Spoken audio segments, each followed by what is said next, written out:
Él tenía dinero, familia y un apellido ilustre que abría cualquier puerta en toda Andalucía.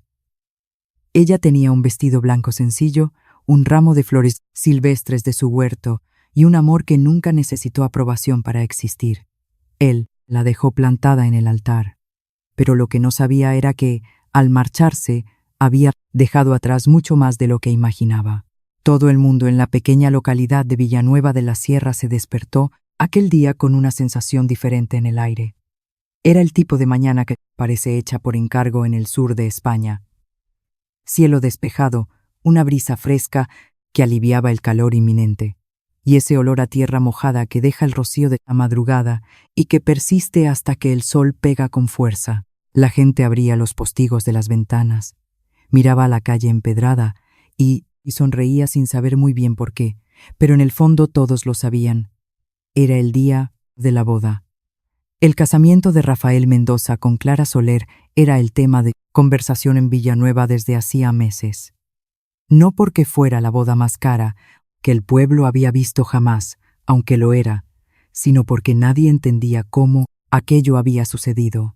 El heredero de la familia Mendoza, terratenientes dueños de olivares, de negocios, de un apellido que resonaba con poder en cualquier rincón de la provincia, había elegido a una moza sencilla, hija de un pequeño agricultor, que vendía comidas caseras a los jornaleros al borde de la carretera comarcal. La gente hablaba, siempre hablaron, pero a Rafael no le importaba. Al menos, eso era lo que todos pensaban. En la pequeña casa de campo de don Antonio Soler, el día comenzó temprano. El anciano se despertó antes que el sol, puso la cafetera al fuego, se sentó en la silla de anea que tenía en el porche y se quedó mirando su pequeño huerto por un tiempo que él mismo no supo medir. Había un rosal antiguo en una esquina, plantado por su esposa años antes de partir, y estaba florecido aquella mañana como si supiera que el día era especial. Don Antonio respiró hondo. No era hombre de muchas palabras, pero por dentro estaba desbordado de una emoción que no sabía nombrar correctamente. Cuando Clara apareció en la puerta de la cocina, aún con el pelo suelto y la cara lavada, su padre la miró y sintió que algo le apretaba el pecho. Ella estaba sonriendo a su manera, esa sonrisa tranquila que no necesitaba motivo para existir. «Buenos días, padre». Él respondió con un leve asentimiento de cabeza. No consiguió hablar. Tomó el café en silencio mientras ella iba a prepararse. Y cuando volvió, ya con el vestido blanco, el pelo recogido y el ramo de flores que ella misma había montado con hierbas y flores del huerto, don Antonio bajó la cabeza y se pasó el dorso de la mano por los ojos rápidamente, antes de que ella lo viera. Ella lo vio, pero fingió que no. Se acercó, besó la frente de su padre y susurró: «Usted no llore, ¿eh? Porque entonces lloro yo también y se me va a estropear el maquillaje». El anciano soltó una risa corta, de esas que salen junto con la lágrima, y los dos se quedaron allí por un instante, padre e hija, en aquella cocina sencilla que olía a café fuerte y madera vieja, sin necesitar nada más. Al otro lado del pueblo, en un salón que tenía más metros cuadrados que la casa entera de Clara, Rafael Mendoza se ajustaba la corbata frente al espejo con manos que no paraban de temblar. Estaba impecable con un traje oscuro a medida, el pelo peinado hacia atrás, los zapatos lustrados, todo como su madre había elegido, pero sus ojos decían otra cosa. Había una inquietud allí dentro que llevaba días intentando tragar y que aquella mañana era imposible de esconder.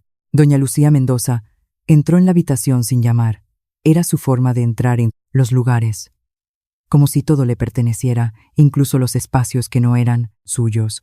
Miró a su hijo de pies a cabeza, hizo un gesto seco de aprobación y dijo que el coche estaba esperando en la entrada principal de la hacienda.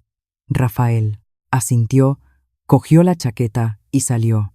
La iglesia de San Miguel estaba decorada con flores blancas y arreglos florales, que costaron más de lo que muchas familias de Villanueva ganaban en un año. Los bancos de madera oscura estaban llenos. Había gente de pie al fondo, gente fuera, mirando por las puertas laterales abiertas. El párroco estaba en el altar, con las manos cruzadas, y esa expresión de quien ha casado a tanta gente que ha aprendido a no emocionarse más. Pero hasta él estaba un poco más atento a aquel día.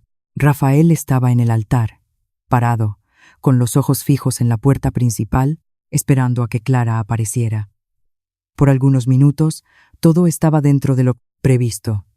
La música del órgano sonaba bajito, el aire estaba cargado del perfume, de los lirios. La gente conversaba en voz baja con esa animación de quien está a punto de ver algo hermoso suceder. Fue entonces cuando el móvil de Rafael vibró en el bolsillo interior de su chaqueta. Lo ignoró. Vibró de nuevo, y de nuevo. Lo sacó discretamente y miró la pantalla. Era su madre, pero doña Lucía estaba sentada en la primera fila, a menos de 10 metros de él. Rafael la miró. Ella le devolvió la mirada e hizo un gesto imperceptible con la cabeza que él conocía desde niño. Aquel gesto significaba: «Ven aquí ahora mismo». Se disculpó con el cura en voz baja y bajó del altar. Caminó hasta la sacristía lateral y encontró a su madre esperando, lejos de las miradas curiosas. Doña Lucía no perdió el tiempo. Cerró la pesada puerta de madera, respiró hondo y dijo en voz baja y firme: «Rafael, necesito contarte una cosa sobre esa chica, una cosa que supe anoche y que necesitas oír antes de entrar en esa iglesia y destruir tu futuro». Rafael se quedó mirándola. «Madre, no es el momento, es exactamente el momento». Y ella habló. Plantó en el oído de su hijo una historia cuidadosamente construida, llena de detalles falsos que sonaban demasiado verdaderos para ser cuestionados en aquel instante de vulnerabilidad. Dijo que Clara había mentido sobre quién era, sobre lo que quería, sobre los motivos por los que estaba con él. Dijo que tenía pruebas. Dijo que cualquier hombre con dignidad no pondría un anillo en el dedo de una mujer así. Rafael escuchó todo con el corazón desbocado. Intentó razonar, intentó recordar cada momento vivido con Clara, intentó encontrar alguna fisura. Pero la mentira era buena, era precisa. Y doña Lucía sabía exactamente qué botón apretar en su pon. «Hijo, fuera». Los murmullos comenzaron a elevarse. El cura miraba el reloj. Los invitados intercambiaban miradas nerviosas. La música seguía sonando, pero ya había una tensión diferente en el aire. Esa tensión que todo el mundo siente, pero nadie quiere ser el primero en nombrar. Y entonces las grandes puertas de la iglesia se abrieron. Clara entró agarrada del brazo de su padre. El vestido blanco sencillo que había elegido contra la opinión de todos estaba perfecto en ella, sin exageración, sin ostentación, solo ella. El ramo de flores del huerto en lugar de las orquídeas importadas que la familia Mendoza había sugerido. La sonrisa en el rostro de quien no tiene miedo de ser feliz. La nave entera se volvió hacia ella. Algunas personas sonrieron, otras se quedaron boquiabiertas. Clara caminó despacio por el pasillo central, mirando hacia el altar, buscando a Rafael con los ojos, y el altar estaba vacío. Ella se detuvo. Sus pies simplemente se pararon en medio del pasillo, como si el cuerpo hubiera entendido antes que la cabeza. El cura estaba allí. Las flores estaban allí. La música estaba allí. Pero Rafael no estaba. El silencio que se apoderó de la iglesia de San Miguel en aquel instante fue el tipo de silencio que duele físicamente, que pesa en los hombros, que aprieta la garganta tanto del que lo vive como del que solo mira. Clara no se derrumbó, no gritó, no corrió.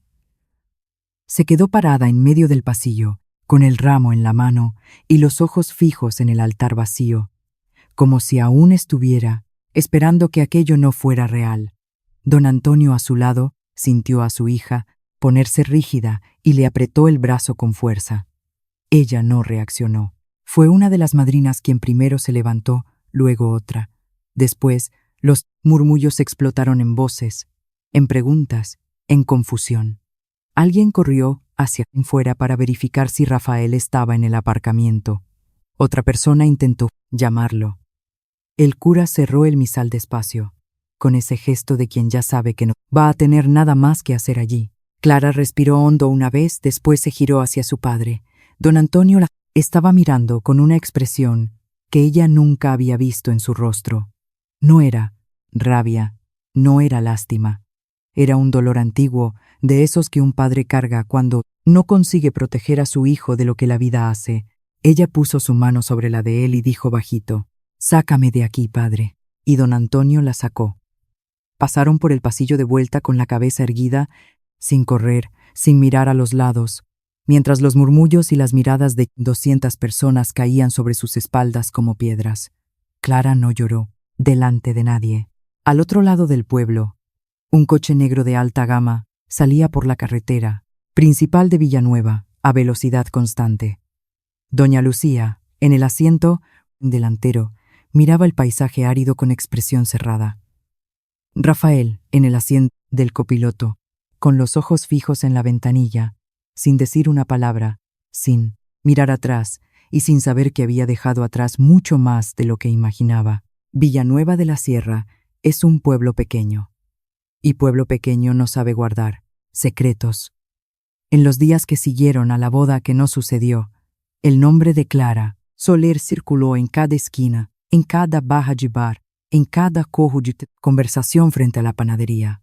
Las personas hablaban con esa mezcla de lástima y curiosidad morbosa que es casi igual al juicio, solo un poco más disimulada. Decían que ella debería haber sabido que aquello iba a acabar así, que una chica pobre no se casa con un heredero, que el mundo tiene un orden y quien intenta cambiar ese orden acaba pagando el precio. Clara no oía ninguna de esas conversaciones porque Clara había desaparecido. La mañana siguiente del día que debía haber sido el más feliz de su vida, se despertó en la cama de su cuarto de siempre, en la casa de campo de su padre, con el vestido blanco doblado sobre la silla y el ramo de flores del huerto ya marchitándose sobre la cómoda. Se quedó mirando el techo de vigas de madera por un tiempo que no supo medir. No lloró. No sintió rabia, sintió una especie de vacío que es peor que ambas cosas, aquel vacío de quien aún no ha procesado el tamaño de lo que ha sucedido. Don Antonio llamó suavemente a la puerta y entró con una taza de café con leche. La puso en la mesita de noche sin decir nada. Se quedó parado allí un segundo, mirando a su hija, y ella le devolvió la mirada. Ninguno de los dos habló, pero fue una de las conversaciones más largas que jamás tuvieron. 3 días después, Clara preparó una maleta pequeña. Cogió los ahorros que tenía, guardados en un sobre dentro de un cajón, y le pidió a su padre que no preguntara a dónde iba. Don Antonio no preguntó. Solo fue hasta la puerta con ella. Sostuvo la maleta mientras ella se ataba las zapatillas de lona, y cuando ella se levantó y fue a coger la maleta de vuelta, él no la soltó de inmediato. Esperó a que ella lo mirara a los ojos, y entonces dijo la única cosa que dijo en todo aquel día: «Tú vuelves cuando quieras. Esta casa es tuya». Clara asintió, cogió la maleta y se fue.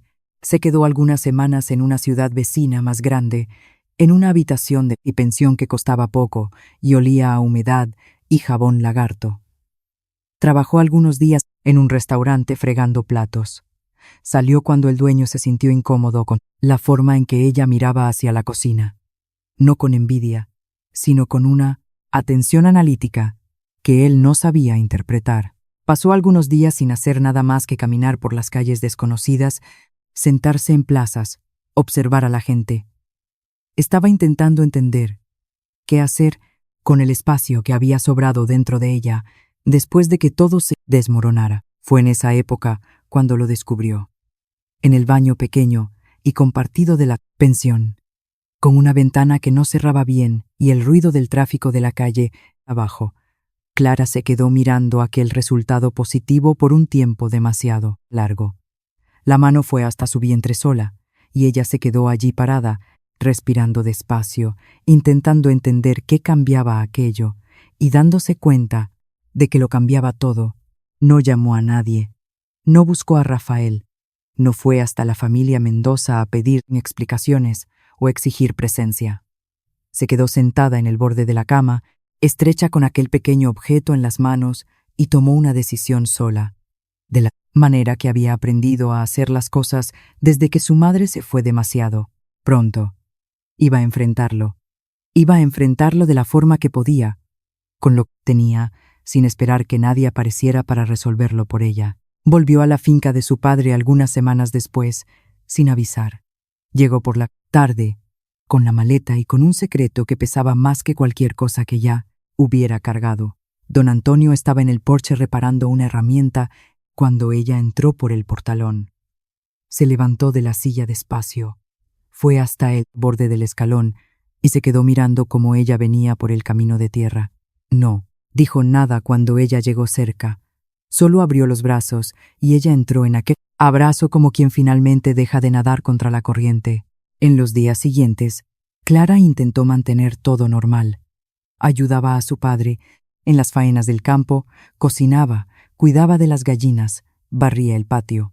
Pero había algo diferente en ella que don Antonio veía sin conseguir nombrar. Una cautela nueva, una atención redoblada con su propio cuerpo, una forma de sentarse y levantarse que no era la suya de siempre. El día que él lo descubrió no fue dramático. No hubo confrontación, no hubo llanto, no hubo preguntas en voz alta. Don Antonio fue a la cocina a buscar agua en una tarde común y encontró sobre la mesa de la forma en que a veces olvidamos las cosas cuando la cabeza está en otro lugar, un papel doblado con el membrete de un centro de salud de la ciudad vecina. Él no necesitó abrirlo para entender. Se quedó mirando aquel papel por un tiempo. Lo dobló de nuevo, lo colocó exactamente donde estaba, llenó el vaso de agua y volvió al patio. Por la noche, cuando Clara salió a sentarse en el porche, después de la cena, él ya estaba allí.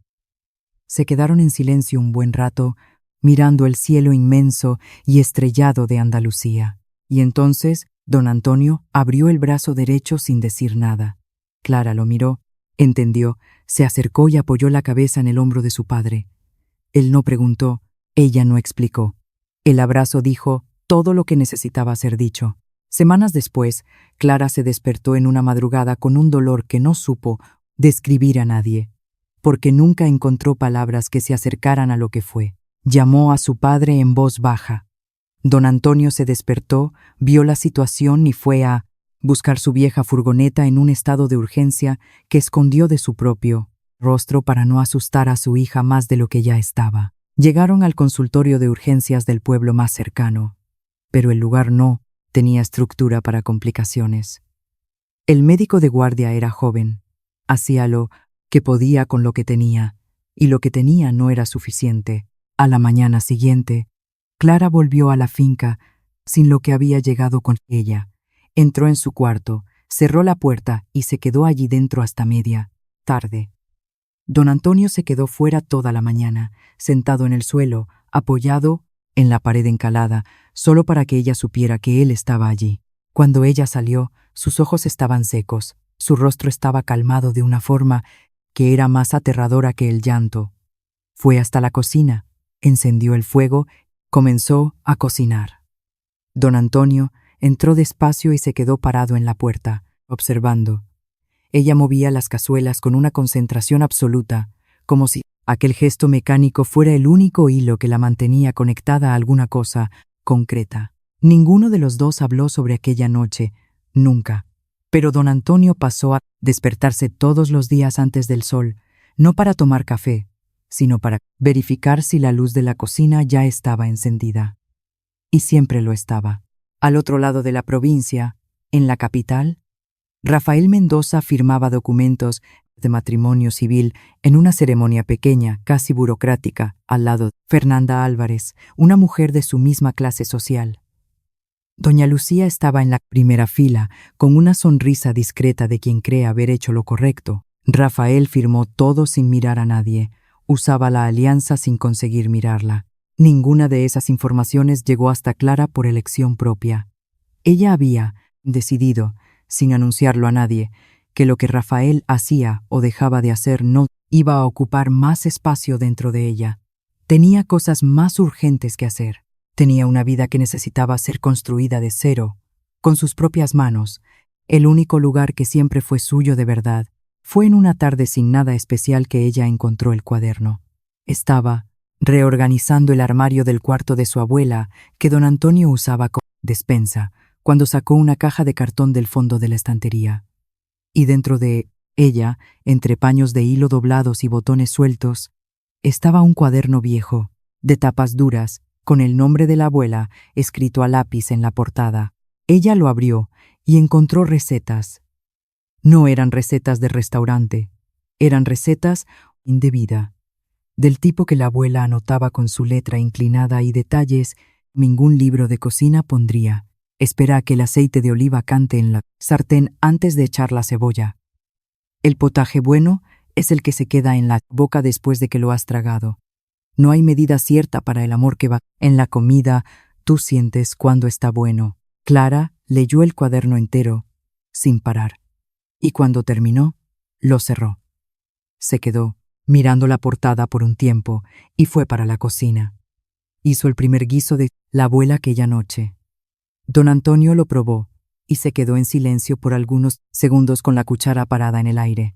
Después miró a su hija y dijo, «Está igualito». Clara no dijo nada, pero algo se encendió en ella aquella noche. A la semana siguiente, empezó a preparar menús para llevar. 10 el primer día, vendidos a vecinos y a un bar de carretera cercano. 18 en la segunda semana. 32 en la tercera. La cola comenzó a aparecer.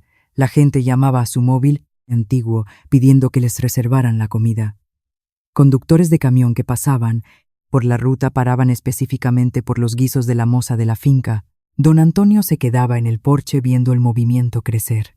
Y de vez en cuando llegaba a la cocina solo para probar una cucharada y decir con aquel modo simple suyo, «Está bueno, Clara, está muy bueno». Eran 3 palabras, pero venían cargadas de todo lo que él no sabía decir de otra manera. Con el dinero de las comidas, juntado euro a euro durante meses, Clara se matriculó en un curso de gastronomía en la ciudad. Iba en autobús todos los días, saliendo de madrugada para coger el primer servicio, con una bolsa térmica llena de menús para vender en el camino y pagar el pasaje. Los profesores percibieron desde la primera clase que había algo diferente en aquella alumna. No era solo técnica, no era solo talento, era una relación con la comida que no se enseña en el aula. Esa relación que viene del dolor, de las noches en vela, de cocinar, cuando no hay nada más que tenga sentido. En aquel mismo periodo, en una tarde en que don Antonio fue a la oficina de correos del pueblo a resolver una pendencia de facturas, el funcionario lo llamó y le entregó un sobre. El remitente era de la capital. El nombre escrito en el destinatario era el de Clara Soler. Don Antonio miró el sobre por un buen tiempo allí en el mostrador. No lo abrió. Lo dobló con cuidado, lo colocó en el bolsillo de su camisa de trabajo y volvió a casa en silencio. Aquella noche, mientras Clara dormía, él abrió el cajón de la cómoda vieja del pasillo, colocó el sobre allí dentro, debajo de un pañuelo de encaje antiguo que había pertenecido a su esposa, y cerró el cajón despacio, sin hacer ruido. Él no sabía lo que estaba escrito, pero sabía de quién venía, y pensó que su hija necesitaba tiempo antes de leer aquello, si es que algún día quería leerlo. Clara nunca supo de aquel sobre en aquella época. Continuó yendo al curso, continuó vendiendo comidas, continuó despertándose antes del sol y durmiendo después de todo el mundo. Continuó construyendo, ladrillo a ladrillo, una vida que nadie había planeado para ella, pero que se estaba volviendo completamente suya. Y el cajón se quedó cerrado, esperando el momento cierto, como toda verdad que aún no ha encontrado la hora de aparecer. El tiempo tiene una forma silenciosa de trabajar a favor de quien no desiste. No avisa, no hace ruido, no manda señales. Solo va apilando los días uno encima del otro, hasta que, cuando la persona mira hacia atrás, casi no reconoce el punto de donde salió. Fue así con Clara, fue así con la finca de su padre, y fue así con la casa rural Raíces, que nació sin nombre, sin cartel y sin ningún plan grandioso, y se fue convirtiendo, poco a poco, en la cosa más sólida que Clara había construido en su vida. Todo comenzó cuando una pareja de viajeros extranjeros paró al borde de la carretera, atraídos por el olor que salía de la cocina. No era la primera vez que eso sucedía. Los guisos de Clara tenían ese efecto en las personas.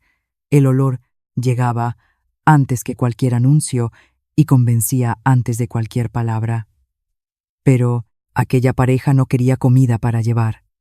Querían saber si podían almorzar. Allí, sentados con calma, Clara miró la mesa de madera rústica en el porche. Miró a los dos y dijo que sí. Cobró un precio justo, sirvió lo que tenía en la olla de barro. Y cuando ellos se iban, la mujer se giró en la puerta y dijo: «Si ustedes tuvieran una habitación para alquilar, nos quedaríamos todo el fin de semana. Este lugar tiene paz». Clara se quedó pensando en esa frase durante días. Semanas después, con la ayuda de don Antonio y de 2 vecinos que aceptaron trabajar a cambio de las comidas de Clara, reformó el cuarto grande de los fondos de la casa, que antes servía de almacén. Paredes encaladas de blanco, impoluto, suelo de baldosas de barro cocido, una ventana que daba al huerto con el rosal de la abuela. Sencillo, limpio, con ese olor a casa de verdad que ningún hotel de cadena consigue reproducir. Colocó un cartelito de madera pintado a mano por ella misma en la entrada del camino de tierra: Casa Rural Raíces, comida casera y alojamiento sencillo. El primer huésped llegó un viernes por la tarde. El segundo vino el sábado. El fin de semana siguiente eran 4. Clara casi no conseguía dormir de tanto que tenía para hacer, pero era un cansancio diferente del que conocía. Era el cansancio de quien está construyendo algo propio. Y eso cambia completamente el peso de las cosas. Don Antonio no decía mucho. Nunca decía, pero empezó a levantarse más temprano, todavía. Barría el patio de tierra antes que nadie, arreglaba las sillas de Enea o del porche, verificaba si el grifo del baño de los huéspedes goteaba.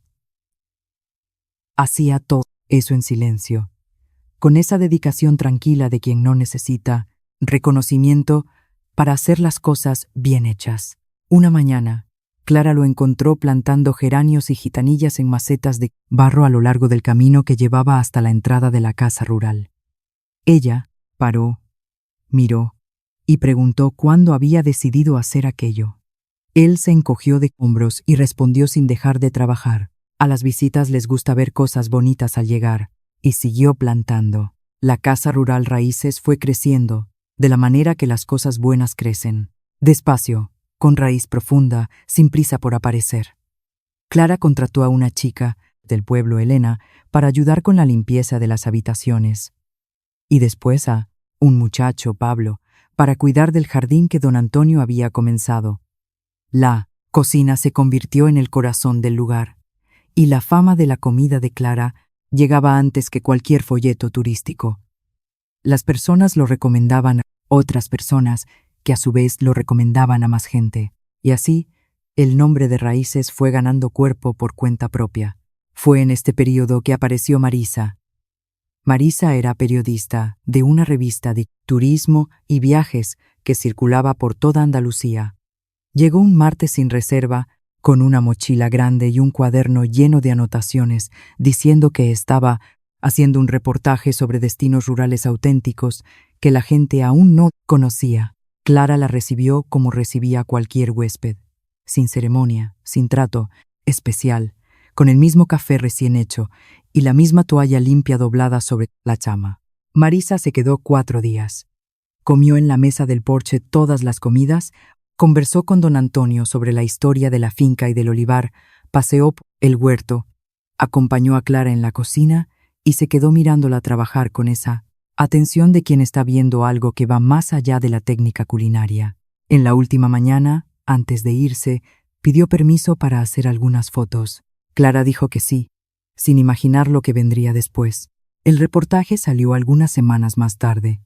Marisa había escrito sobre la casa rural Raíces con una honestidad que Clara no esperaba. No era un texto publicitario, era una historia. La historia de una mujer que había transformado dolor en comida, soledad en hospitalidad y una finca sencilla en un lugar donde las personas se sentían, en palabras de Marisa, recibidas de verdad, como si la casa las estuviera esperando. El reportaje tenía fotos del patio soleado, de la mesa puesta en el porche con platos de cerámica local, del rosal de la abuela en flor. Y tenía una foto de Clara de espaldas, mirando por la ventana de la cocina. Había algo en aquella imagen simple que tocaba a las personas de una manera difícil de explicar. El reportaje se hizo viral. No de un día para otro, pero primero en las redes sociales de la revista, después compartido por perfiles de viajeros, después por personas comunes que etiquetaban a amigos diciendo «Quiero ir aquí». El teléfono de la casa rural no paró más. La lista de espera para los fines de semana llegó a 3 meses. Periódicos de Sevilla y Málaga llamaron pidiendo entrevistas. Clara rechazó todas. No por arrogancia, sino porque no tenía tiempo y porque no era de aparecer. Prefería que su comida y su casa hablaran por ella. Fue uno de esos periódicos regionales el que publicó una nota corta sobre el éxito de la Casa Rural Raíces en una sección de emprendimiento rural. Una nota, pequeña, casi insignificante, pero que llegó por un camino que nadie planeó, hasta la mesa de un despacho moderno en la capital de la provincia. Rafael Mendoza estaba en una reunión de negocios cuando su socio entró con una tableta en la mano y la puso frente a él diciendo: «¿Conoces este sitio? Mi mujer quiere ir allí para su cumpleaños. Dice que es auténtico». Rafael miró la pantalla. Leyó el nombre, Casa Rural Raíces. Leyó el nombre del pueblo, Villanueva de la Sierra. Y algo dentro de él se detuvo. No era la primera vez que el nombre de Clara atravesaba su pensamiento en aquellos años. Era en verdad una presencia constante que él había aprendido a empujar hacia un rincón de su cabeza cada vez que aparecía. Pero ver el nombre de ella en un contexto así, en una nota sobre negocios, sobre algo que ella había construido con éxito, produjo en él una sensación que no supo nombrar. No era orgullo, porque él no tenía derecho a eso. No era sorpresa, porque en el fondo siempre supo que Clara era más de lo que su familia había sido capaz de ver en ella. Era otra cosa, una cosa que duele en un lugar que no tiene nombre. Devolvió la tableta al socio y dijo con voz neutra que no conocía el lugar. Y volvió a la reunión, pero aquella noche, en el piso grande y silencioso donde vivía solo desde que su separación de Fernanda se había finalizado meses antes. Rafael abrió su ordenador portátil y buscó el reportaje original de Marisa. Lo leyó con una atención que no conseguía justificar. Miró la foto de Clara de espaldas en la ventana de la cocina y se quedó con aquella imagen grabada en la cabeza por un tiempo demasiado largo. Cerró el ordenador, fue a dormir pero no durmió. Fueron necesarias algunas semanas más y una llamada que él no esperaba para que todo cambiara de dirección. Doña Lucía, que había enfermado gravemente hacía algunos meses y a quien él visitaba regularmente por deber filial. A pesar de la frialdad que había entre ellos, lo llamó una tarde de finales de verano con una voz diferente, más débil, pero más seria. Rafael llegó al dormitorio de su madre en la gran casa familiar y encontró a una mujer que parecía más pequeña de lo que él recordaba. No en tamaño físico, sino en algo difícil de describir. Como si el peso de la fachada que había mantenido toda su vida finalmente se hubiera vuelto demasiado pesado para sostenerlo sola. «Necesito contarte una cosa», dijo ella, sin rodeos, sin preparación. «Una cosa que debería haberte contado hace mucho tiempo». Rafael acercó una silla y se sentó. Miró a su madre, y algo en la expresión de sus ojos, habitualmente duros, hizo que se le cerrara el estómago antes incluso de que ella comenzara a hablar. Doña Lucía respiró hondo con dificultad y contó la mentira que había plantado aquel día en la sacristía de la iglesia. Contó que no había prueba ninguna, que había inventado cada detalle con una precisión maliciosa que ella misma no sabía que poseía hasta ese momento. Contó que había interceptado cartas que Clara le había enviado a Rafael en los primeros meses, bloqueado intentos de contacto, construido un muro entre su hijo y la campesina, con una determinación que ella había llamado protección, durante años, pero que en aquel momento, en aquel cuarto con olor a medicina y final, ella finalmente llamaba por su nombre correcto, control y prejuicio. Y entonces ella contó la última parte, la parte que Rafael no sabía, la parte que cambió la gravedad de la habitación. Clara estaba embarazada el día de la boda. El silencio que cayó en el cuarto fue diferente de cualquier silencio que Rafael hubiera vivido. Se quedó mirando a su madre sin parpadear, sin respirar bien, intentando procesar el tamaño de lo que acababa de oír. Doña Lucía no desvió la mirada. Por primera vez en mucho tiempo, sostuvo la mirada de su hijo de frente, aceptando el juicio. Rafael se levantó despacio. Salió del cuarto sin decir una palabra, bajó las escaleras señoriales, salió de la casa, fue hasta su coche. Se quedó sentado en el asiento del conductor por un tiempo, con las manos apretando el volante y los ojos fijos en la grava del camino de entrada, mientras la realidad caía sobre él en capas, cada capa más pesada que la anterior. Después arrancó el motor y comenzó a conducir hacia el sur. El camino de tierra que llevaba desde la carretera comarcal hasta la casa rural, Raíces, tenía exactamente 6 kilómetros. Rafael lo sabía porque lo había medido en el GPS antes de salir de la capital, y porque a lo largo de todo el trayecto se quedó mirando el contador, como si el número pudiera prepararlo para lo que estaba por venir. No lo preparó. Ningún número prepara para ese tipo de cosas. Había conducido durante horas, sin parar, sin música, sin llamar a nadie. Solo, la carretera, el paisaje cambiante de Andalucía y el silencio, y las palabras de su madre repitiéndose dentro de su cabeza en bucle, cada repetición clavándose más hondo que la anterior. Clara estaba embarazada. 3 palabras. El peso de ellas no cabía en ningún lugar donde él intentara colocarlo.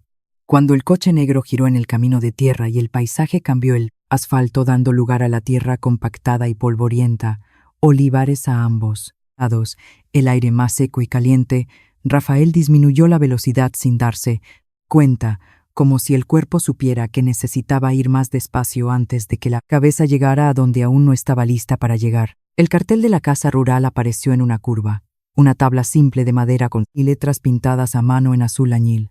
Casa Rural Raíces. Él paró el coche antes de la entrada, en el arcén de tierra, y se quedó mirando el cartel por un momento. Había geranios rojos y rosas plantados a los 2 lados del camino que llevaba hasta el portón abierto. Aquellas flores simples, resistentes al sol andaluz, que uno reconoce de algún lugar de la infancia. Alguien las había plantado con cuidado, con intención, con el tipo de atención que transforma un lugar común en algo que parece dar la bienvenida. Antes incluso de entrar, entró despacio con el coche, lo aparcó cerca de la valla de piedra baja que separaba el patio principal del camino, apagó el motor. Y fue en ese silencio, roto solo por el canto de las cigarras, que la vio. La ventana de la cocina estaba abierta, y a través del marco de madera oscura y las cortinas de encaje ligero que se movían con la brisa caliente, se podía ver a Clara dentro. Ella estaba de espaldas, frente a los fogones industriales, moviendo algo en una olla grande con aquella concentración que él había aprendido a reconocer en ella años atrás. La concentración de quien cocina no por obligación, sino por necesidad interna, como si el gesto de mover, probar y sazonar fuera una forma de organizar el caos del mundo. El vapor subía de la olla, el olor a guiso especiado llegaba hasta el patio, y Rafael se quedó parado fuera del coche, incapaz de avanzar. Se quedó mirando por un tiempo que no supo medir. No era espionaje, era parálisis. Era el tipo de inmovilidad que ocurre cuando uno finalmente está en el lugar que evitó por años, y el cuerpo ya no sabe qué hacer con eso. Él había ensayado palabras durante todo el viaje. Había construido frases, disculpa, las había descartado, las había reconstruido. Y ahora, parado allí, bajo el sol implacable, todas las frases habían desaparecido. No había nada preparado. Solo él, el polvo del camino, y Clara al otro lado de la ventana sin saber que él estaba allí. Fue don Antonio quien apareció primero. El anciano salió por una puerta lateral de la casa con una azada en la mano y el sombrero de paja puesto, probablemente volviendo de algún trabajo en el huerto. Se detuvo en seco cuando vio el coche, negro y caro aparcado, y al hombre de traje parado en medio del patio. Los dos se miraron por unos segundos, que parecieron mucho más largos de lo que eran. Rafael no desvió la mirada. Sentía que no tenía ese derecho. Don Antonio tampoco. No había odio manifiesto en el rostro curtido del viejo. Rafael se había preparado para el odio. De cierta forma, el odio habría sido más fácil de soportar, más merecido. Lo que había en el rostro de don Antonio era otra cosa. Era esa decepción profunda, antigua y silenciosa de quien vio algo valioso ser destruido y no pudo hacer nada para impedirlo. La decepción de un padre que sacó a su hija de vestido blanco de una iglesia vacía y nunca olvidó el peso de aquel momento. Rafael tragó saliva seco. «Buenas tardes, don Antonio». El viejo no respondió de inmediato.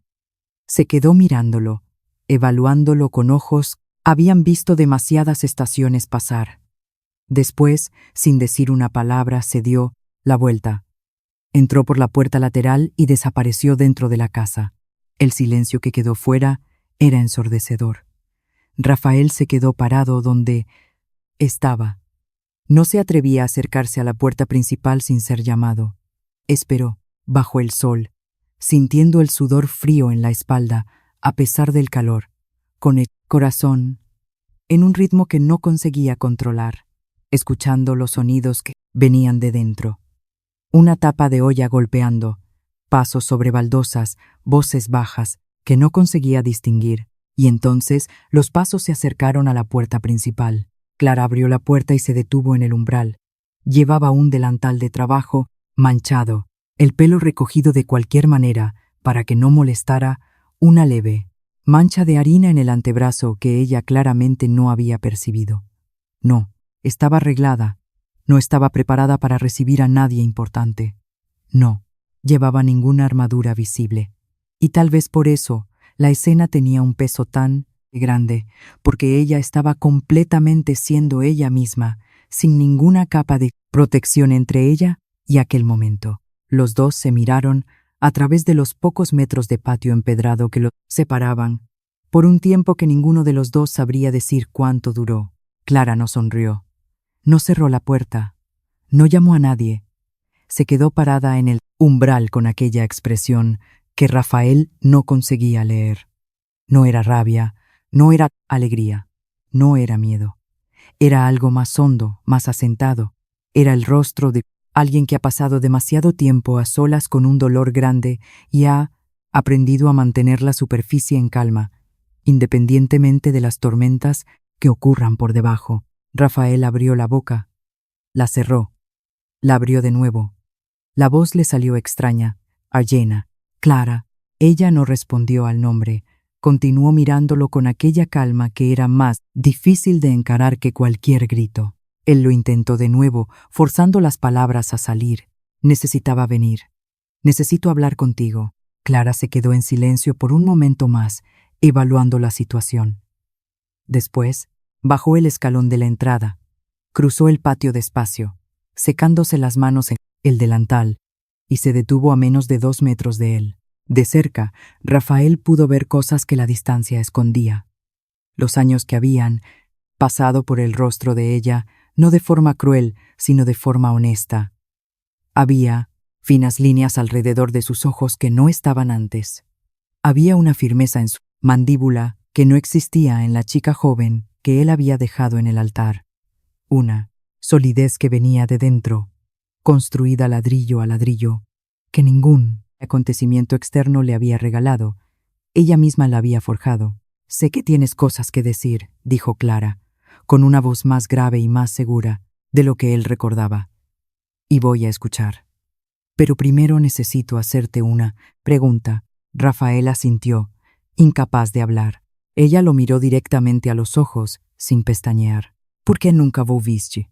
La voz no temblaba. Era una pregunta real, sin dramaturgia, sin acusación en el tono. Solo la necesidad honesta de una respuesta que ella había esperado durante años. «No estoy preguntando sobre el día de la boda», aclaró ella. «Estoy preguntando sobre después, sobre los días, las semanas, los meses que vinieron después. ¿Por qué nunca volviste a buscarme, aunque fuera para explicarte?» Rafael sintió el suelo moverse bajo sus pies. Había una segunda pregunta, implícita dentro de aquella primera, y los dos lo sabían. El aire entre ellos volvió pesado. Él estaba a punto de responder, de intentar articular alguna de las excusas que se había dicho a sí mismo durante años, cuando Clara continuó, con la misma voz, firme y los ojos clavados en los suyos, soltando la verdadera pregunta. «¿Tú sabías lo del bebé?» El silencio que se instaló entre los dos en aquel momento, bajo el sol de la tarde andaluza, era diferente de todos los silencios anteriores de su historia. Era un silencio que contenía años, que contenía una noche de agonía en un consultorio médico precario, un cuarto cerrado a oscuras en una tarde de sol brillante, un padre sentado en el suelo de tierra fuera de una puerta, vigilando el dolor de su hija. Contenía un cajón cerrado y una carta no leída bajo un pañuelo de encaje. Rafael abrió la boca, y la respuesta que salió era la única verdadera que tenía. No hubo cálculo, no, solo una palabra. Pero la forma en que la dijo, sin vacilación, sin intento de defensa, con una crudeza de dolor que no tenía cómo ser fabricada, hizo que algo sucediera en el rostro de Clara que ella no pudo controlar a tiempo. No fue llanto, fue una fisura silenciosa, de esas que ocurren por dentro cuando uno pasa años guardando una versión de la historia y de repente descubre, con un golpe seco, que una parte fundamental de esa versión estaba equivocada. Ella lo miró por un largo momento, reevaluando todo, y entonces, sin decir nada más, se dio la vuelta y caminó de regreso hacia la casa, dejando la puerta principal entreabierta. Rafael se quedó parado en el patio, mirando la puerta abierta, intentando entender si era una invitación o una despedida definitiva. Don Antonio apareció en la ventana lateral de la cocina, observando la escena. Los dos hombres se miraron por un segundo a través del cristal. El viejo hizo un gesto casi imperceptible con la cabeza hacia la puerta. No era de aprobación, mucho menos de perdón. Era solo una indicación práctica. Entra. La historia aún no ha terminado aquí fuera. Rafael caminó hasta la puerta, cruzó el umbral despacio y entró. La cocina de la casa rural Raíces tenía una forma de recibir a las personas que ningún ambiente de diseño consigue reproducir. Era el tipo de cocina que olía a hogar, que tenía una olla grande siempre al fuego lento y una silla de madera siempre disponible que te invitaba a sentarte antes, incluso de que te lo ofrecieran. Rafael entró y sintió eso de golpe. Aquel acogimiento involuntario que la casa de Clara tenía, que probablemente ella ni percibía que transmitía, porque era demasiado natural en ella para ser planeado. Clara estaba de espaldas de nuevo, frente a los fogones, moviendo la olla de donde había salido el vapor que él había visto. Don Antonio había desaparecido hacia el fondo de la casa sin hacer ruido, una retirada estratégica que no era ausencia, sino respeto por el espacio que ellos necesitaban. Rafael se quedó parado cerca de la puerta, sintiéndose demasiado grande y demasiado fuera de lugar en aquel espacio íntimo. No sabía dónde poner las manos, no sabía hacia dónde mirar que no fuera ella. Habían pasado casi 6 años desde el día de la iglesia. 6 años es tiempo suficiente para que la vida entera de una persona cambie de dirección.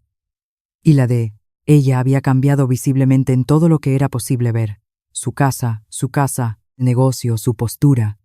Pero había algo que el tiempo no había tocado. La forma en que ella se movía en una cocina. Aquella fluidez tranquila y eficiente de quien está completamente en su elemento. Rafael reconoció eso de inmediato. Y reconocerlo dolió de una manera específica que él no había anticipado. Era la nostalgia de un futuro que él mismo había abortado. Siéntate, dijo Clara sin girarse. No era una invitación calurosa, era una orden práctica. Era su forma de decir que iba a escuchar, pero que las condiciones eran las suyas, en su territorio. Rafael apartó una de las pesadas sillas de madera de la mesa y se sentó. Se quedó mirando la superficie de la mesa, una madera antigua y noble que tenía marcas de uso, de cuchillos, de ollas calientes, de años de vida sucediendo sobre ella. Alguien había colocado un pequeño ramito de romero fresco y tomillo en un vaso de vidrio en el centro. Un detalle pequeño, pero el tipo de detalle que hace que una mesa parezca un altar doméstico. Clara apagó el fuego, se secó las manos en el delantal y se giró. Arrastró la silla del otro lado de la mesa y se sentó frente a él.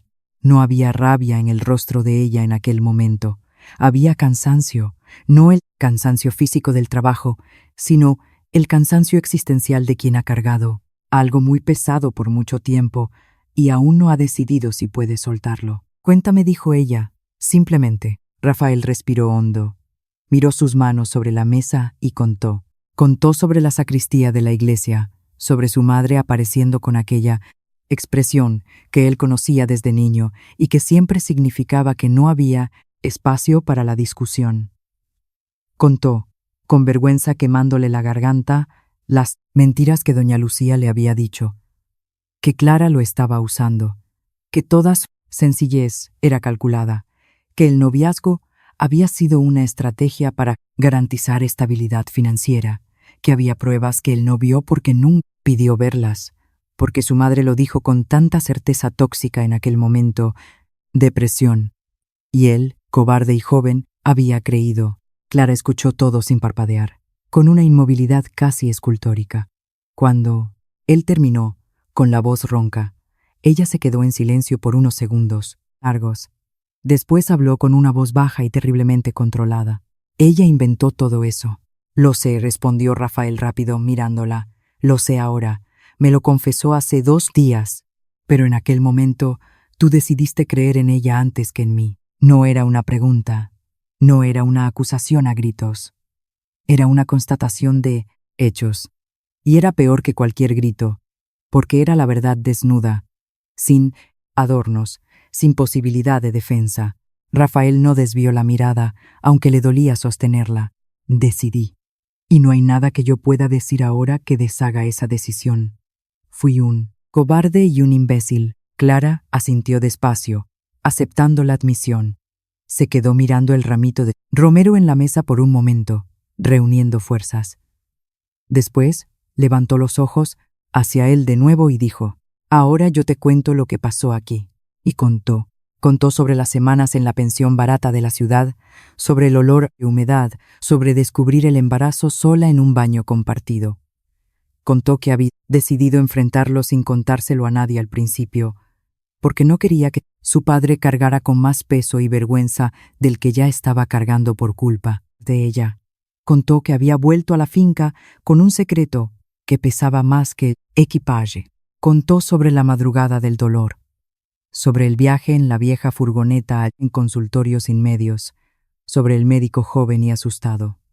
Contó, con frases cortas y secas, cómo perdió el embarazo. Rafael se quedó inmóvil durante todo el relato, las manos apretadas sobre la mesa hasta que los nudillos se pusieron blancos, los ojos clavados en Clara, sin atreverse a desviar la vista ni una vez, como si eso fuera la única penitencia posible en ese momento.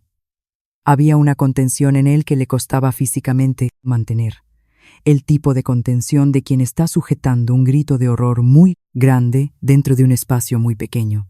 Cuando ella terminó, el silencio que quedó en la cocina era denso, irrespirable. Era un silencio habitado, lleno de la presencia de un hijo que existió por semanas, que no llegó a tener nombre, que fue cargado en soledad y perdido en soledad, llorado en un cuarto cerrado mientras un padre montaba guardia fuera. Yo no sabía nada de eso, dijo Rafael. La voz le salió rota, irreconocible.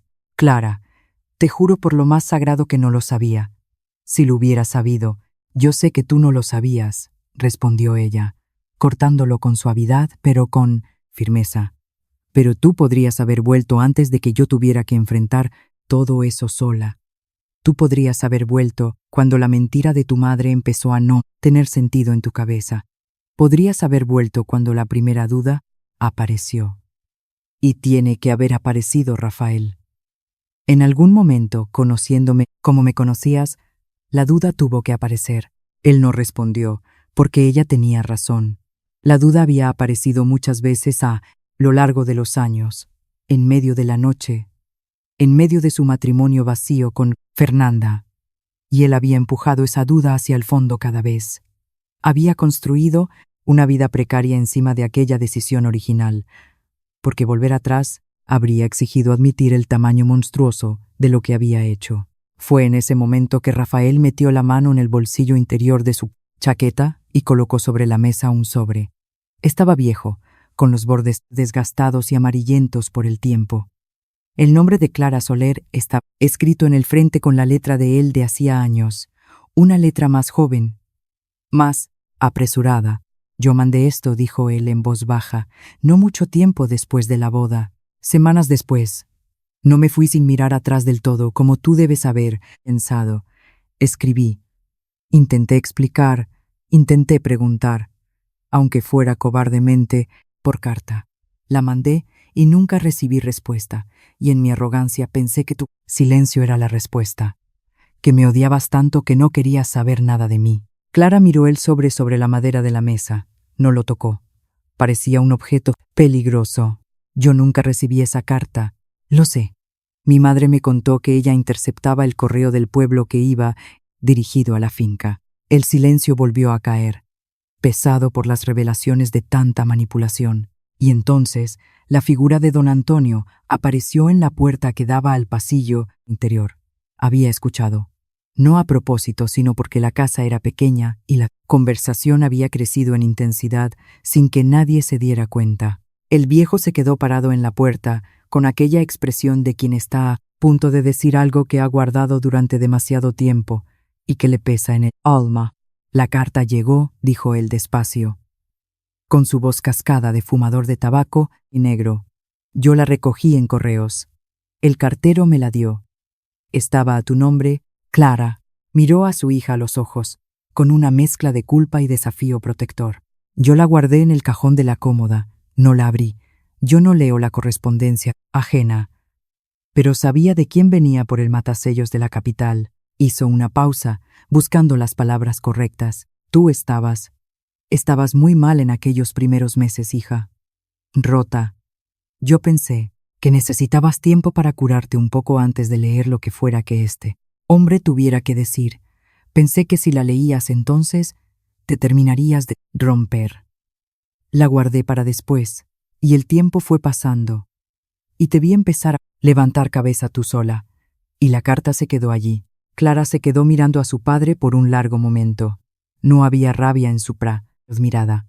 Había comprensión, una comprensión dolorosa y adulta de que cada persona en aquella habitación había tomado una decisión terrible pensando que estaba protegiendo a alguien o a sí mismo.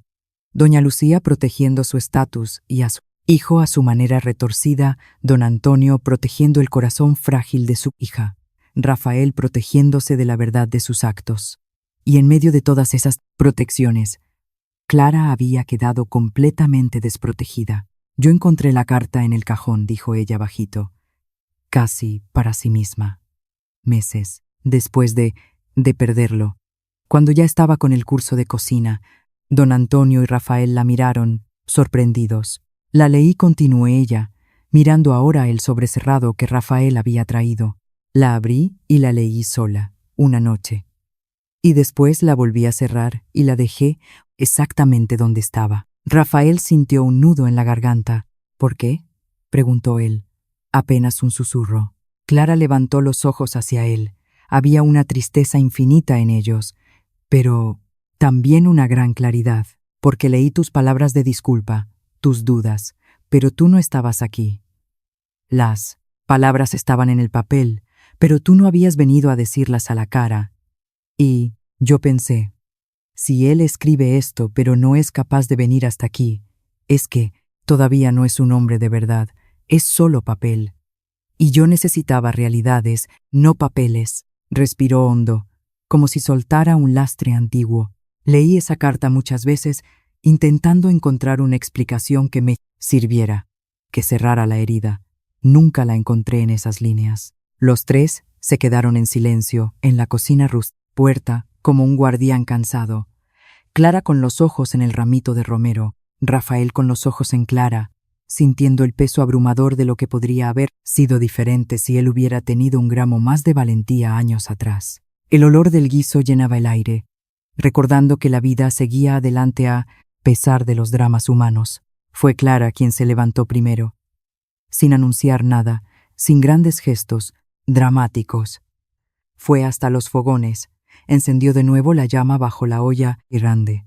Cogió 3 platos hondos de cerámica del platero de madera en la pared y comenzó a servir el guiso humeante con un cucharón. Don Antonio entendió el gesto, suspiró y fue a sentarse en su lugar habitual en la mesa.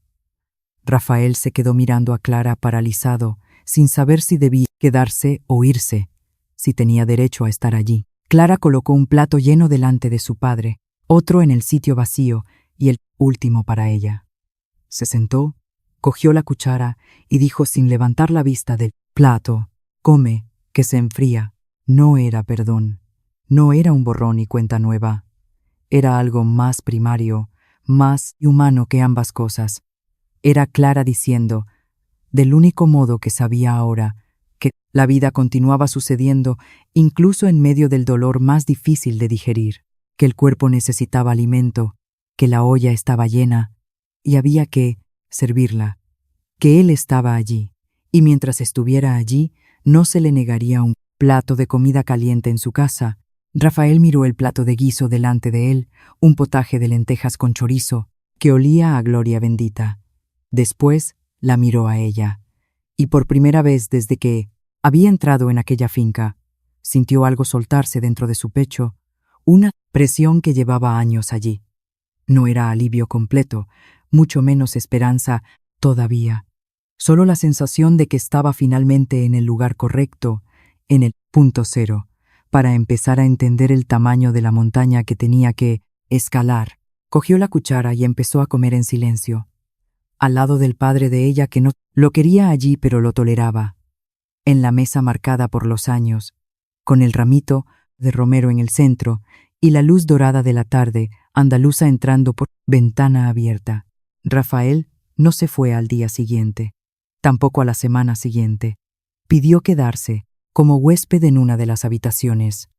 Pagó la tarifa completa por adelantado, como cualquier persona pagaría, sin comentarios, sin gestos grandiosos de yo invito, sin intentar transformar aquello en un símbolo de nada más que una transacción comercial. Clara aceptó el dinero y le dio la llave de la habitación número 3, sin preguntar por cuánto tiempo se quedaría.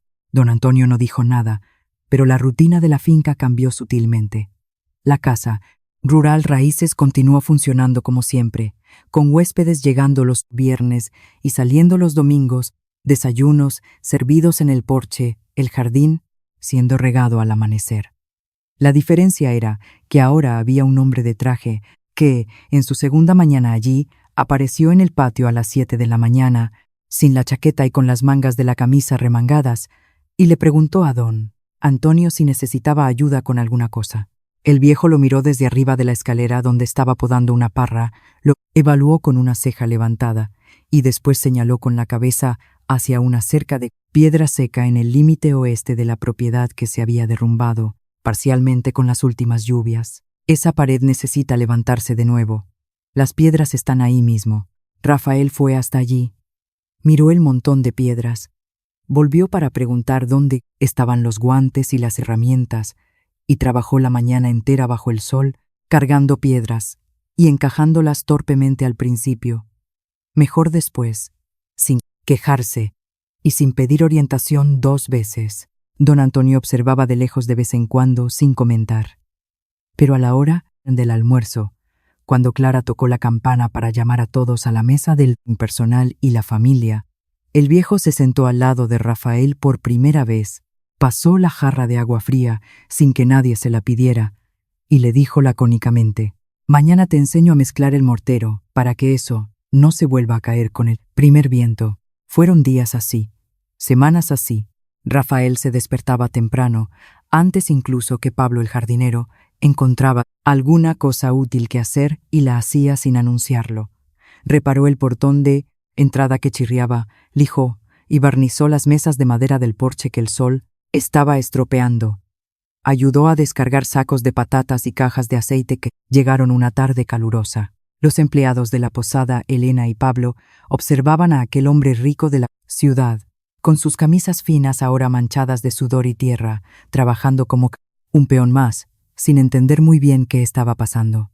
«Este huésped es raro», comentó Elena a Clara una mañana mientras doblaban sábanas blancas.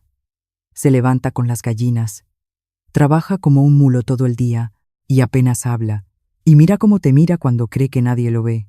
Clara no respondió, pero escuchó. Ella también lo veía. Había una tensión entre ella y Rafael, que no era hostilidad abierta, era una distancia cuidadosa, del tipo que se mantiene no por frialdad, sino por la necesidad imperiosa de no ir demasiado rápido en un terreno que aún está minado y no se sabe si es firme.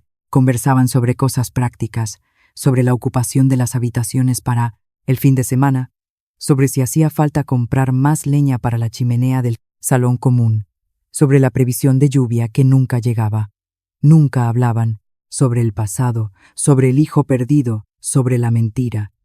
Era como si los dos tuvieran un acuerdo silencioso de que aquella conversación nuclear aún no tenía fecha marcada en el calendario. Fue Elena, la chica de la limpieza que también ayudaba con las cuentas, quien trajo la información que cambió el peso de aquella calma tensa. Una tarde, mientras organizaba los recibos del mes en la pequeña oficina que Clara había improvisado, Elena encontró un comprobante de transferencia bancaria de hacía unos meses.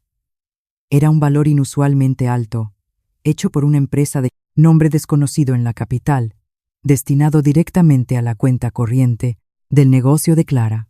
Ella se lo mostró a Clara con el ceño fruncido, sin entender qué era aquel ingreso extra. Clara miró el papel, miró la fecha, miró el importe exacto, y se quedó en silencio el tiempo suficiente para que Elena se diera cuenta de que había encontrado algo que no era una simple factura. «Déjalo ahí, Elena, gracias, yo me ocupo». Aquella noche, después de que los huéspedes cenaran y se retiraran a sus habitaciones o al salón, y don Antonio se fuera a su cuarto a escuchar la radio, Clara salió al porche.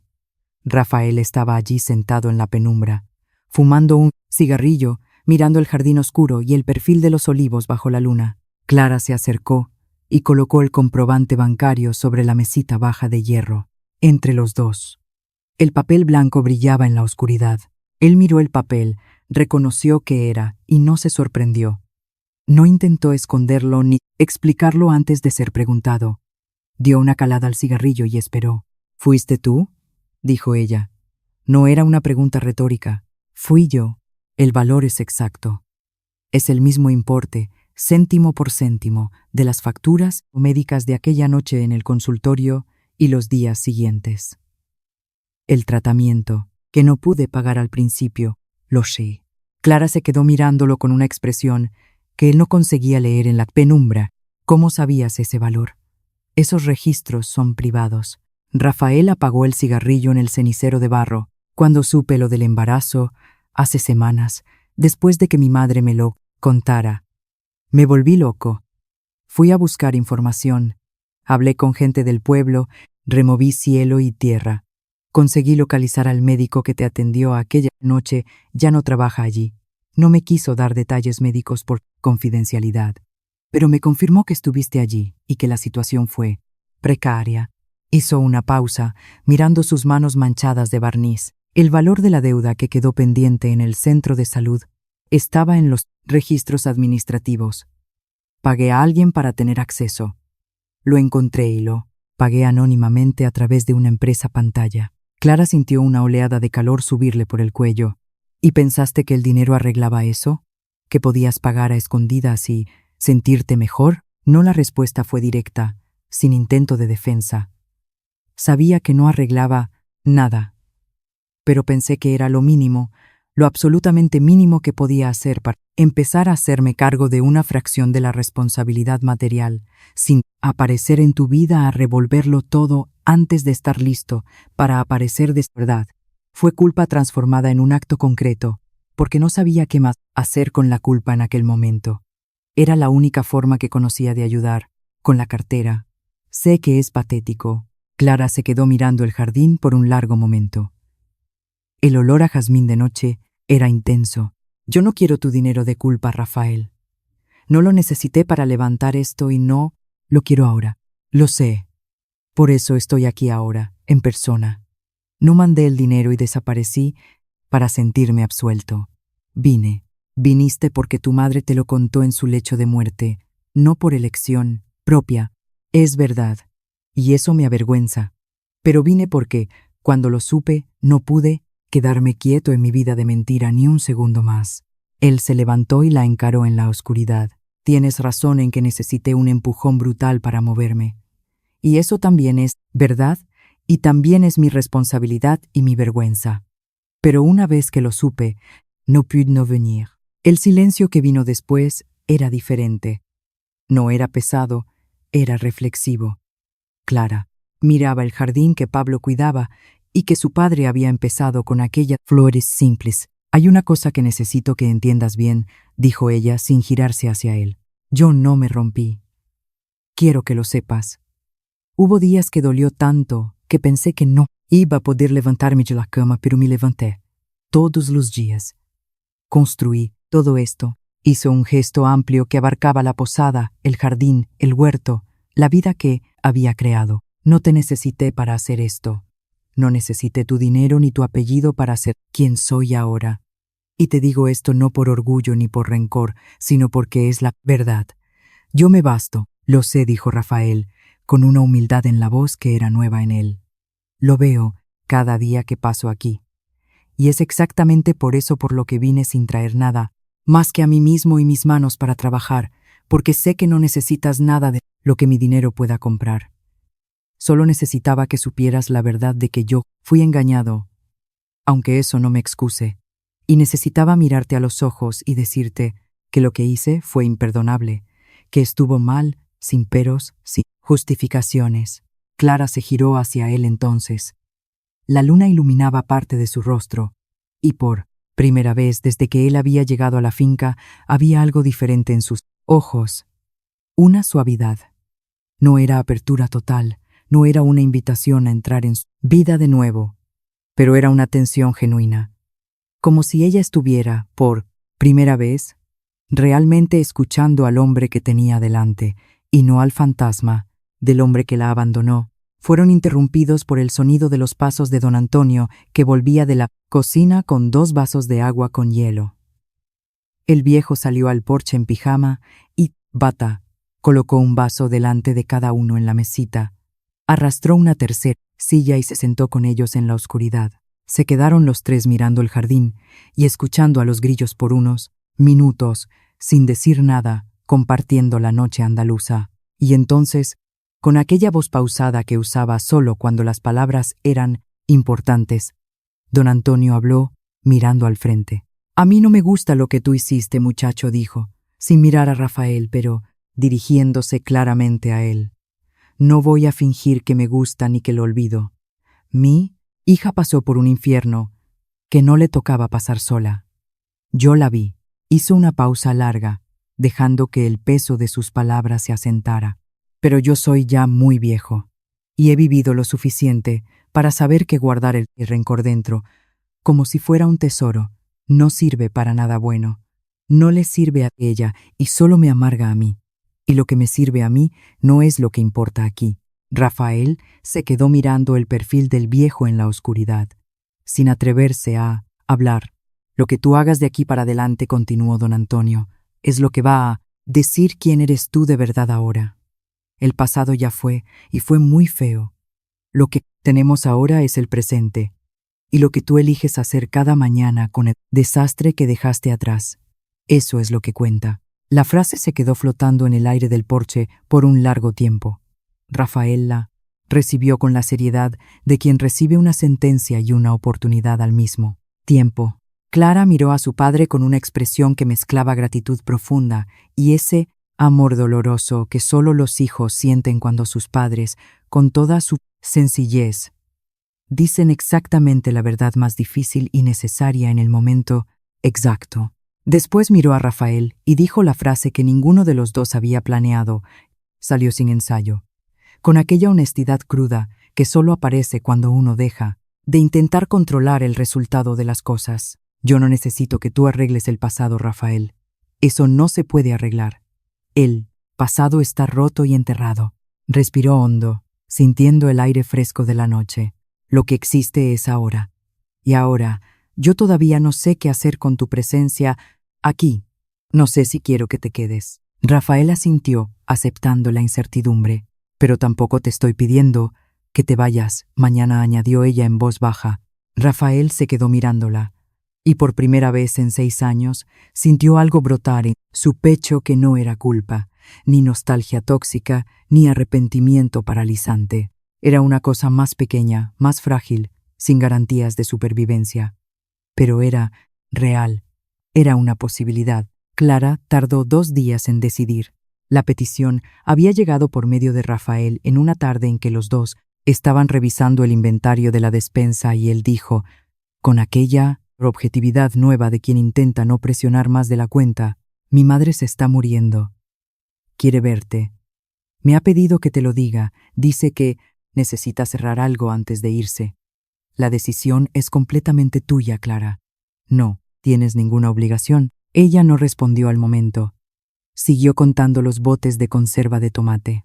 Después se fue al huerto y se pasó la tarde arrancando malas hierbas con una energía furiosa. Rafael entendió que era el tipo de cosa que ella necesitaba digerir sola, con las manos en la tierra. Don Antonio fue el único que habló del tema cuando ella se lo contó esa noche, durante la cena. Dijo, mientras partía el pan, que ella no tenía por qué ir, que nadie tiene la obligación de ofrecer su propia paz mental en bandeja de plata a quien no supo cuidarla en vida, solo porque ahora se esté muriendo. Clara escuchó a su padre con atención, con el respeto genuino que siempre tenía por sus palabras. Terminó de comer, recogió los platos y entonces dijo que iba a ir. No porque doña Lucía se lo mereciera, sino porque ella misma, Clara, necesitaba. Había una cosa guardada dentro de ella desde hacía años. No era rabia volcánica, no era ya una herida sangrante, era algo más frío y duro, como una piedra en el zapato que te acostumbras a llevar. Era la pregunta sin respuesta de cómo una persona puede mirar a otra a los ojos y decidir con tanta frialdad destruir su vida basándose en mentiras y prejuicios. Ella necesitaba mirar a doña Lucía a la cara una última vez y entender, no para perdonar por obligación cristiana, sino para comprender la naturaleza de aquel mal y poder soltarlo de verdad. Fueron en el coche de Rafael, los dos solos, sin hablar mucho por el camino, hacia la capital. Había entre ellos en aquellos días una convivencia que se estaba volviendo, poco a poco, más funcional, menos cargada, no resuelta, ni, mucho menos curada, pero diferente del peso insoportable de los primeros días. Como dos personas que han sobrevivido a un naufragio juntas y han aprendido a estar en el mismo bote salvavidas sin necesidad de llenar cada silencio con reproches o justificaciones. Rafael se quedó fuera de la mansión de los Mendoza cuando llegaron. No propuso entrar con ella. Se apoyó en el capó del coche y dijo que esperaría el tiempo que fuera necesario. Clara asintió y entró sola por la puerta principal que una vez pensó que sería la suya. La casa de doña Lucía era grande, sombría y silenciosa, oliendo a cera de muebles y a enfermedad. Una enfermera uniformada abrió la puerta y la llevó hasta el dormitorio principal en la planta baja, donde las ventanas estaban entreabiertas y la luz de la tarde entraba filtrada por cortinas pesadas de terciopelo. Doña Lucía estaba sentada en un sillón orejero cerca de la ventana, con una manta de lana sobre las piernas a pesar del calor, y un aspecto de quien había encogido. No solo el cuerpo, consumido por la enfermedad, sino algo interno. Aquella postura de autoridad inquebrantable que la había definido toda la vida había desaparecido, reemplazada por la fragilidad de quien sabe que el tiempo se ha acabado. Ella vio a Clara entrar y no desvió la mirada, aunque sus ojos estaban hundidos y brillantes por la fiebre o la medicación. Había un resto de coraje en eso. Clara lo reconoció y lo anotó internamente, sin que eso la ablandara. «Gracias por haber venido», dijo doña Lucía. La voz era un hilo, ronca, pero firme lo suficiente para mostrar que lo que venía a continuación había sido pensado. No era un delirio. Clara no respondió al agradecimiento. Acercó una silla de estilo antiguo que estaba cerca de la cama y se sentó frente a ella, a una distancia prudente. Esperó. Doña Lucía se quedó mirando sus propias manos huesudas y manchadas por la edad, sobre la manta por un momento. Después levantó los ojos hacia Clara. «Yo hice algo que no tiene arreglo. Lo sé ahora. No te he hecho venir para pedirte que arregles lo que yo rompí para siempre. No soy tan ingenua ni siquiera ahora. Hizo una pausa para tomar aire, que silbaba en su pecho. Te he hecho venir para decirte que supe lo que pasó después. Supe de la pérdida del niño. Supe de todo lo que enfrentaste sola y pobre por mi culpa. La voz le falló levemente en la última frase, una grieta en la armadura. Y yo cargo con eso. Voy a cargar con esa muerte y ese dolor, el poco tiempo que me quede. Y después también. Si es que hay un después.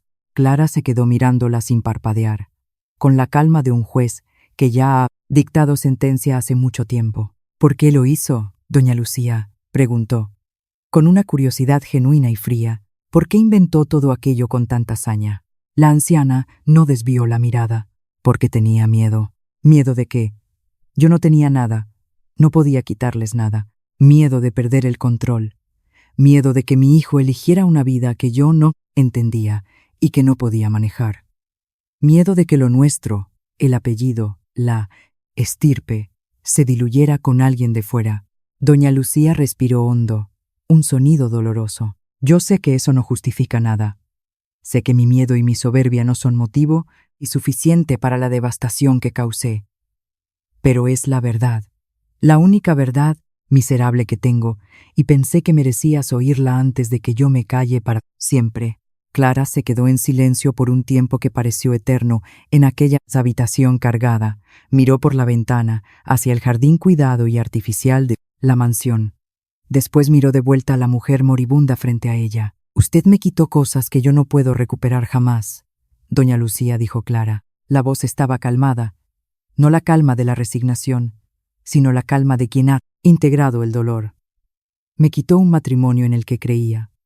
Me quitó a un hijo que nunca pude conocer. Me quitó años de mi juventud que pasé pensando que yo tenía algo defectuoso, que yo no era suficiente. Hizo una pausa, dejando que las palabras llenaran el espacio. Y eso, el hacerme dudar de mi propio valor durante años, duele de una manera que usted nunca va a conseguir medir con su dinero ni con sus confesiones de última hora. Doña Lucía cerró los ojos. Una lágrima solitaria se escapó y rodó por la mejilla, flácida, sin drama, sin sollozos. Solo la evidencia física del arrepentimiento tardío. Pero yo aprendí una cosa vital en esos años de reconstrucción, continuó Clara, con la voz ganando fuerza. Aprendí que lo que me fue quitado no me definió. Me definió lo que yo hice con lo que sobró. Aprendí el tamaño de lo que yo era, capaz de construir sola, con mis manos y el apoyo de mi padre. Se inclinó ligeramente hacia adelante. Construí una casa, creé un negocio próspero de la nada, cultivé un jardín que da sombra y alimento. Aprendí a cocinar con el cuaderno de mi abuela y transformé esa herencia en algo que alimenta a gente de verdad y les da alegría. Miró directamente a los ojos de la matriarca moribunda. Nada de eso, de la mujer fuerte que soy hoy, habría sucedido si mi vida hubiera seguido el camino fácil que yo había planeado con su hijo. No estoy diciendo que le agradezco lo que hizo. Jamás se lo agradeceré. Fue cruel e innecesario. Pero tampoco voy a dejar que lo que usted hizo siga ocupando un espacio dentro de mí, que yo necesito para cosas vivas, para cosas buenas. Usted ya no tiene poder sobre mi vida, doña Lucía. Ese es mi cierre. Doña Lucía abrió los ojos y miró a Clara con una expresión difícil de nombrar. Era una mezcla de asombro y una extraña paz. El rostro de alguien que ha sido confrontado con una verdad más grande que ella misma y la acepta. Yo no he venido aquí a darle la paz, doña Lucía, dijo Clara levantándose. Eso es algo que usted tiene que encontrar a su manera en el tiempo que le queda. Yo he venido aquí a encontrar mi propia paz. Y ahora la tengo. Ya no la odio. Simplemente ya no me importa. Se quedaron en silencio unos segundos más, un adiós definitivo sin palabras de despedida. Después, Clara se dio la vuelta y salió de la habitación sin mirar atrás. Atravesó el pasillo largo y oscuro de la mansión y salió a la luz dorada, violenta del atardecer andaluz, que le dio de lleno en la cara como una bendición. Rafael estaba apoyado en el coche, al otro lado de la verja de hierro forjado. Cuando la vio salir, se enderezó, tenso. Ella caminó hasta él por el sendero de grava y se detuvo a unos pasos de distancia. Sus ojos estaban brillantes, húmedos, no de llanto contenido, sino del tipo de emoción limpia que pasa por el cuerpo después de que una carga muy pesada y antigua es finalmente depositada en el suelo para siempre. Él no preguntó qué se había dicho allí dentro, solo la miró, escrutando su rostro. ¿Estás bien? Fue todo lo que dijo. Ella sintió despacio, respirando el aire libre. Y por primera vez desde que él había llegado a la finca semanas atrás, fue ella quien dio el paso físico para acortar la distancia entre los dos. No fue un abrazo, fue solo un acercamiento. Se puso a su lado y apoyó su hombro contra el hombro de él por un momento, de pie en la acera, mirando el sol ponerse detrás de los tejados de la capital, un gesto simple, real, sin nombre, pero que decía que la guerra había terminado. Algunas semanas después del entierro de doña Lucía, al que Clara no asistió, pero envió flores del jardín de raíces, Rafael trajo un sobre grande de papel manila a la mesa del porche y lo colocó delante de don Antonio y Clara después del almuerzo. El viejo lo abrió con desconfianza, se puso las gafas de cerca y leyó los documentos con atención, frunciendo el ceño, releyendo las partes en letra pequeña. Clara observaba, esperando. Don Antonio terminó, se quitó las gafas y se quedó en silencio por algunos segundos, mirando a Rafael por encima de la montura. Era una propuesta de sociedad formal para la expansión de la Casa Rural Raíces, una inyección de capital significativa por parte de Rafael Mendoza para construir más habitaciones, mejorar las instalaciones y quizás comprar el terreno colindante. Pero las condiciones eran claras. La gestión sería enteramente de Clara Soler. La titularidad de la propiedad y la marca Raíces permanecerían registradas exclusivamente a su nombre. Rafael no tendría participación en las decisiones operativas ni derecho a voto en el día a día. Era, esencialmente, un préstamo a fondo perdido disfrazado de sociedad, sin condiciones ocultas, sin plazos de devolución exigentes. ¿Por qué así tan favorable para ella?, preguntó don Antonio, directo como siempre, desconfiando de tanta generosidad de un Mendoza. Porque la posada es de ella, respondió Rafael simplemente, mirando a Clara. Ella la soñó, ella la construyó, ella le dio alma. Yo solo quiero poner los recursos para ayudar a que crezca hasta donde ella quiera que crezca, sin tomar el lugar de nadie, sin intentar controlar nada. Es mi forma de invertir en algo real, algo en lo que creo. Don Antonio miró los papeles, miró a Rafael, miró a su hija, dobló el contrato, se lo metió en el bolsillo de la camisa y se levantó de la mesa con un gruñido. Fue hasta la puerta de la casa, se detuvo y sin girarse dijo: «Habla con ella.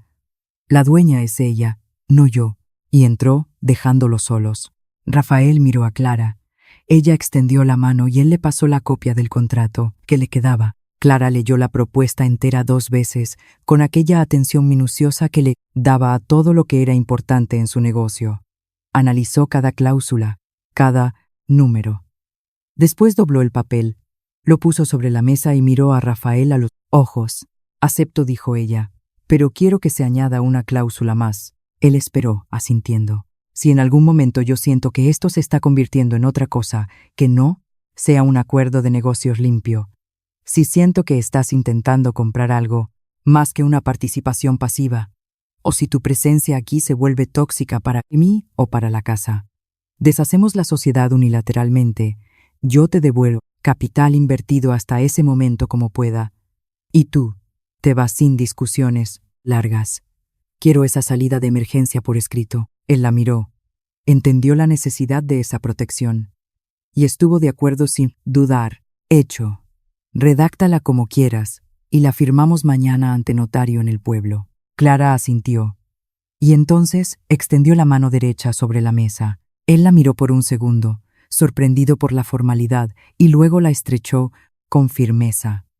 Fue así, directo, honesto, un apretón de manos entre socios iguales, sin romanticismo forzado, que no estaba listo para existir aún entre ellos. Un acuerdo basado en la realidad presente, no en las promesas rotas del pasado. Fue en una tarde de sol de otoño, unas semanas después de la firma, que Clara fue hasta el fondo del huerto con una pequeña muda de olivo que había comprado en el vivero del pueblo. Eligió un rincón soleado cerca del viejo rosal de la abuela, donde la tierra era buena y profunda y había espacio suficiente para que un árbol creciera sin prisa durante décadas. Cavó el agujero con la azada, con movimientos precisos y fuertes. Colocó la muda con cuidado en el centro, rellenó la tierra con las manos y fue a buscar la regadera. Cuando volvió con el agua, Rafael estaba allí. No había sido llamado. Había visto desde el porche que ella iba hacia el huerto con la azada y había venido. Tenía en la mano una segunda muda, un pequeño almendro, que él había comprado sin contárselo a nadie y había guardado en el maletero de su coche hacía días, sin saber exactamente cuándo sería la hora correcta o si tendría permiso para plantarlo allí. Clara miró la muda de almendro en la mano de él. Miró a Rafael, con su ropa de trabajo manchada de tierra. No dijo nada. Solo hizo un gesto leve con la cabeza hacia el espacio vacío, al lado de donde ella acababa de plantar su olivo. Él entendió. Se arrodilló en la tierra al lado del espacio que había sobrado, a una distancia respetuosa pero cercana. Cavó el agujero con sus propias manos, colocó la muda de almendro y compactó la tierra alrededor. Los dos regaron sus árboles juntos en silencio, con el sol de la tarde calentándoles la espalda y el olor intenso a tierra mojada, hierbas aromáticas, subiendo del suelo. Don Antonio los observaba desde el porche, con una taza de café en la mano y aquella expresión tranquila y sabia de quien ha vivido lo suficiente para saber que algunas cosas no se pueden arreglar con palabras, que el pasado no se borra y que a veces la vida no se concerta, no vuelve a ser lo que era antes de romperse, sino que se reconstruye diferente, con cicatrices visibles, entera y funcional a su manera. Las dos mudas, el olivo y el almendro, quedaron allí, lado a lado en la tierra andaluza. Pequeñas, frágiles, sin garantía ninguna de que sobrevivirían a las heladas del invierno o a las sequías del verano, sin certeza de cuánto tiempo llevaría para que dieran fruto o sombra.